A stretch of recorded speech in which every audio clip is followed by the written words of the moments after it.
let's calculate all of that, in terms of the loss of those wages and the loss of their life in terms of a good life and so forth. So that we have to look at reparations in a broader sense, even though we're looking at it in terms of slavery, but it's looking at how we've been treated in this city. So Boston was a finance capital, of the world.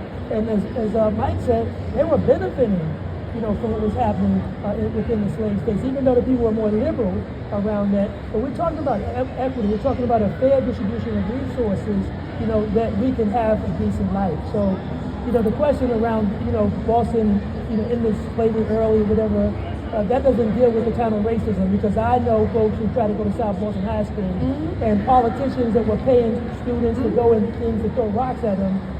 We need to account for that. I want to just give a dollar figure. So, at the end of the Civil War, the value of those 4 million slaves was $3.1 to $3.6 billion.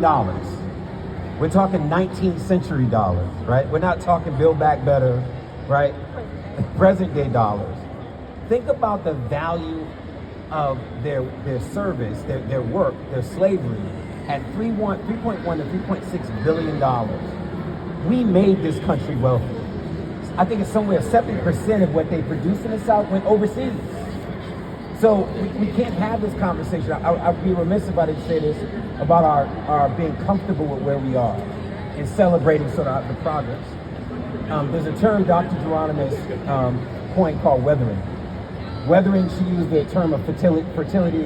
In the 1990s, they thought that black women were having babies and having adverse outcomes because they were teens. So that's why, if you remember the 1990s, a lot of ads about teen pregnancies. She did a study and found out that those teen women were actually having healthier babies, and that as they entered their 20s and 30s and 40s, they were having adverse outcomes for pregnancies because of racism, because of poverty, because of trauma. Now, the reason I raised that is she coined a phrase in 1990 called weathering, which means that the impacts of all those things have a weathering effect on our bodies. Now, bring it forward. I ask people all the time, what are you weathered to? High rates of poverty in Roxbury, which is where I grew up, Legacy Housing Project. Not being allowed access to these prestigious institutions, and we're about to even have less access after the Supreme Court case. Violence in your neighborhoods. I always say there's a social determinant of violence.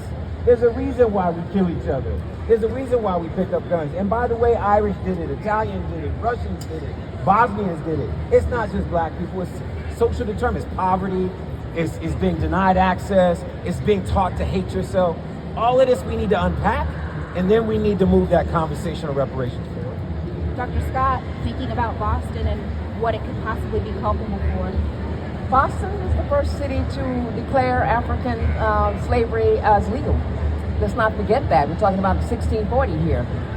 There's no way that it can be exemplary from any of this. There's a port marker now at Long Wharf to indicate that Boston is one of the port cities. There are 54 port cities in this country, extending from Boston all the way to Texas, across the southern belt of points of entry where captive people were brought in.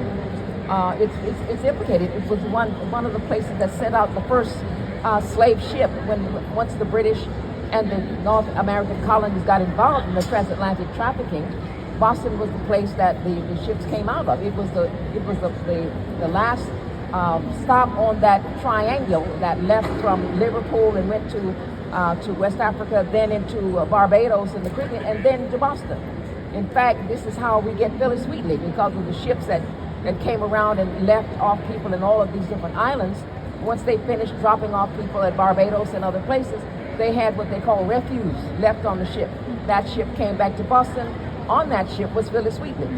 So Boston is implicated. The Puritan fathers were investors first in the Barbados trade, and then in Jamaica and other places. They were involved in, and I'm just going to say it here, in the wars against the indigenous people. Those people were trafficked into the Caribbean and exchanged for African captives. Boston was implicated in that. Boston is a great city. Listen, I'm happy. In fact, we have Belinda Sutton, who brought her case before the Massachusetts General Court and got reparations from Isaac Royale for being enslaved, and a number of other cases that came forward. It is a first. It is a seminal site of activism and abolition. But let us not forget and start patting ourselves on the back. You know, I tell my students, everybody is implicit. You know, the good, the bad, and the ugly. Everybody's guilty, nobody's innocent. You know, and the thing to do is for us, you know, to come together and laud and praise those things that have been done well, in which Boston and other cities have done well. But we cannot forget the federal, the Boston Federal Reserve's study, where you have the assets of $8 for black families and $247,500 for white families. This is Boston. Gaping wealth gap. It is not a good sign.